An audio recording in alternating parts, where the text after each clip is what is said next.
Good morning. আজ আবার চলে এসেছি বিলে। বিল দেখছি জল কীরকম আছে না আছে। তো জল একটু কম আছে, আজকে একটু জল দিতে হবে, কালকে আবার নাহলে হয়ে যাবে। আর এইখানে একটু চারা শর্ট পড়েছে, চারা আনতে হবে। ঠিক আছে, চারা ম্যানেজ করা চলছে এই এই এই বিলটার। আর বাকি দেখো পুরো গ্রিন হয়ে গেছে।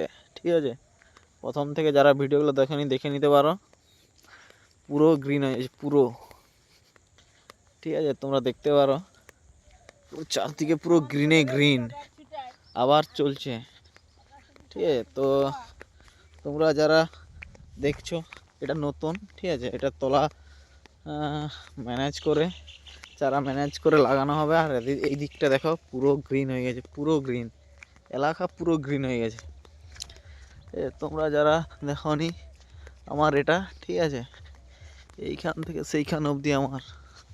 ঠিক আছে, জানি না কীরকম কী হবে আর কি অসুবিধা হবে জানি না, তবে প্রচণ্ড হাতি আমাদের এরিয়ায়।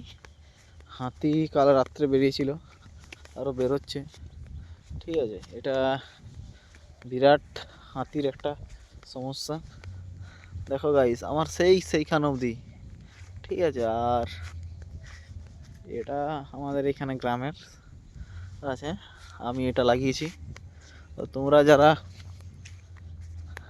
দেখছো ভিডিওটা জানাবে কীরকম কী দিতে হবে, যাতে বেশি আমি ধান ফলাতে পারি সেরকম। ঠিক আছে, তোমরা জানাবে। এখনও এই গ্রিন হয়েছে। ঠিক আছে, তো এই হচ্ছে ব্যাপার। জলের সমস্যা ছিল, কিন্তু জলের সমস্যাটা মিটে গেছে। কংসাবতী ক্যানেল থেকে জল দিবে বলছে আবার। ঠিক আছে, তো দেখা যাক কতদূর কী হয়, তোমরা ভিডিওটা দেখতে থাকো।